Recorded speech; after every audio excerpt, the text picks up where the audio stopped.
Today we're exploring iconic pixel gun maps that were stolen from other games, and identifying the true origins of these maps. Throughout the years, these copied maps would become some of the most iconic and recognizable maps from Pixel Gun 3D, resulting in most people being completely unaware that they weren't original. The handful of maps that we're going to be covering today may seem small at first, but some of these might surprise you. And I made a pretty shocking discovery at the end, so you don't want to miss that. By the end, you might be surprised to hear that your favorite map was the product of theft. By the way, I'm Drain. I ask and answer the questions that nobody else does about games, with high quality video production. Without further ado, enjoy.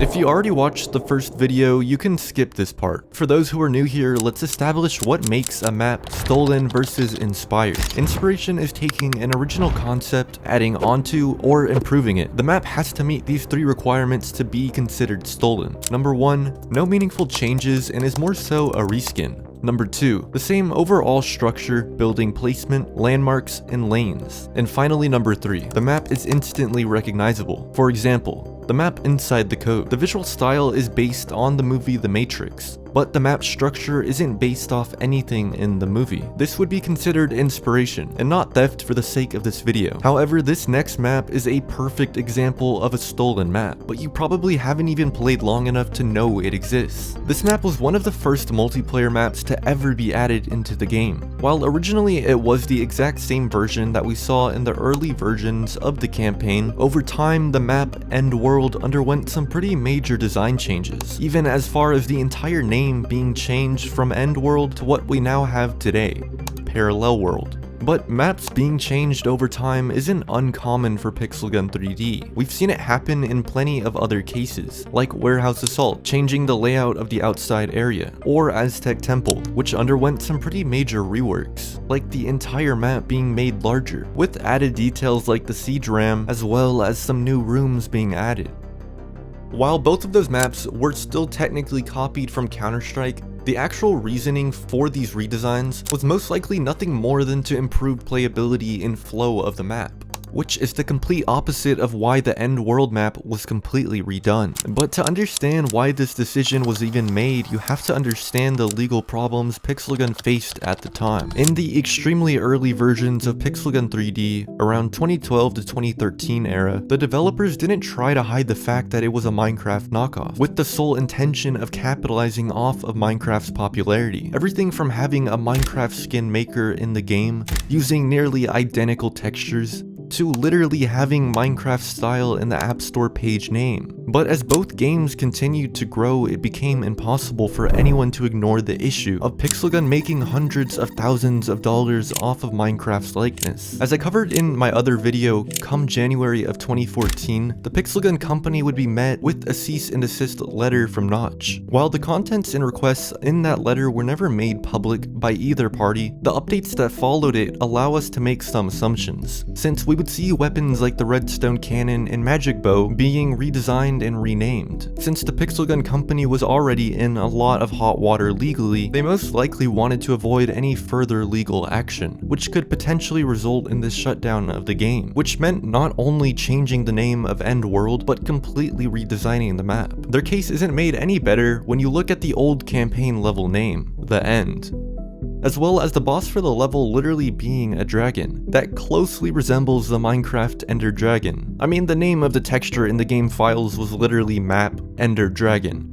I mean, come on. Arabian Dust was added into the map pool in update 3.3, and it's one of the most hated maps in all of Pixel Gun, simply because of its poor design and pretty boring fighting experience. But even more importantly, it's not even an original map, only adding another reason for players to dislike it, considering how easy it is to get spammed through the walls and the flow of the map being extremely linear, resulting in some of the most repetitive matches ever. But we have yet again another stolen map from Counter-Strike. The original map, Dust, designed and built by David Johnston in 2000. Taking one look at the Arabian Dust map thumbnail, it showcases two of the most recognizable and similar parts of the Dust map, that being the ramp that goes from the spawn to the underpass section, and right above that is the main building that connects both spawn points. Even the finer details like the wood doors you see in the back were copied, while the pixel gun version has been changed slightly over time, as far as some details being added like the undetonated bomb inside of the main building or just trees throughout the map. Regardless, there's no arguing that this map doesn't closely resemble the original Counter-Strike map. This one is a prime example of a lazy copy and pasted map, which is surprisingly the complete opposite of the next map we're gonna cover, with it being painfully obvious that there was no thought or even effort to optimize this map for the pixel gun playstyle. While this map may work in a much slower paced tactical shooter with no gadgets or abilities like Counter-Strike, it is a nightmare for players in a faster paced game with wall breaking weapons. All of these only add to the list of reasons for why it's such an infamous map, making it seem like the only intention of this map's addition was to hopefully capitalize off of the popularity of Counter-Strike at the time, like we already saw with Minecraft in the End World map. But not all maps are such a clear-cut case of theft like we saw with End World being stolen from Minecraft or Arabian Dust being stolen from Counter-Strike.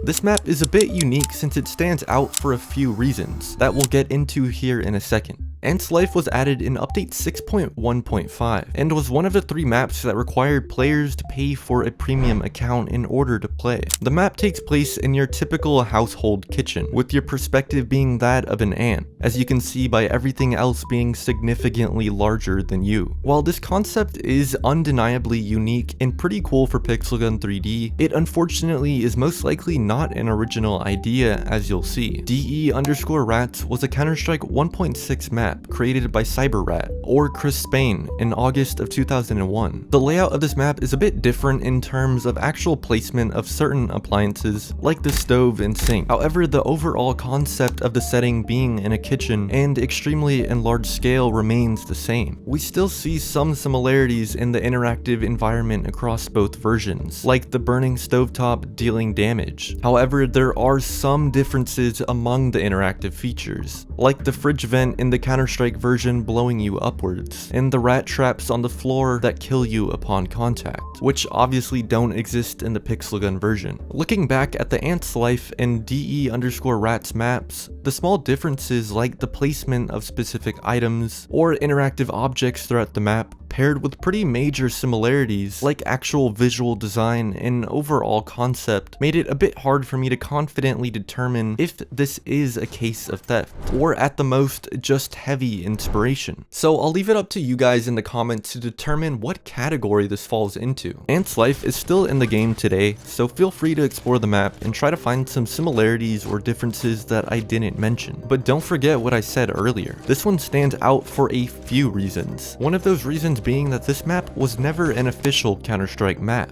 meaning it was solely made as a passion project by a single developer. There was most likely very little or no money made from the original map, which would be fine had it remained as a community map in Counter-Strike, because not all map creators are entitled to payment when making a map for Counter-Strike. However, like we saw with the pool party situation in part 1, this map was ripped and placed into Pixel Gun 3D, with no revenue sharing or at the very least, credit to the original map creator. Unfortunately, the original authors of maps like Pool Party or Ants Life will most likely never receive any of the revenue their work directly helped generate. I will say, Ants Life does have a lot of attention to detail in terms of the interactive environment, like the jello on the plate that lets players bounce, and it's not fair to write this off as just another case of lazy copy and pasting.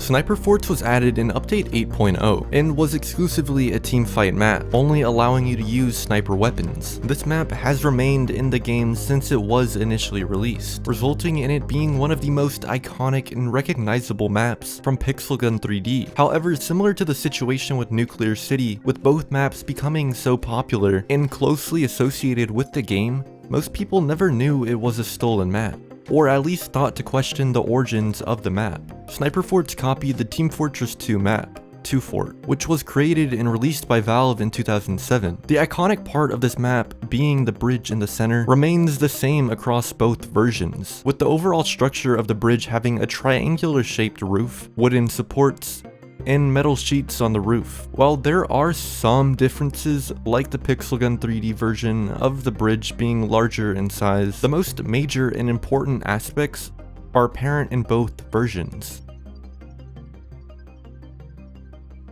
With cases like Ant's Life potentially being a stolen version of the DE_rats map, or Pool Party being a stolen version of the Pool Day Counter-Strike map, both of these showcase the selfish and unprofessional nature of the Pixel Gun team, with no regard for anyone else, and the only priority being to maximize profits, regardless of who is stolen from and what is stolen. Some of the comments on my previous video had mixed opinions. Most people agreed that these maps were stolen and wrong, but others commented that it's not that deep, it's just a game, or asked why does it matter.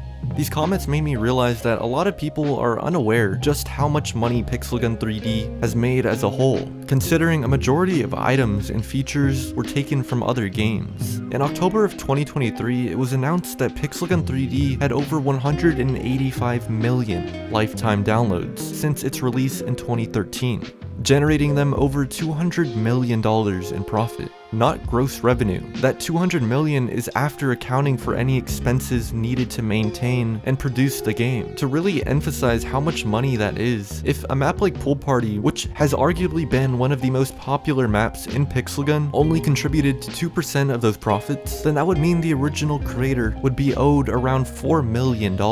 That is undeniably life-changing money for anyone.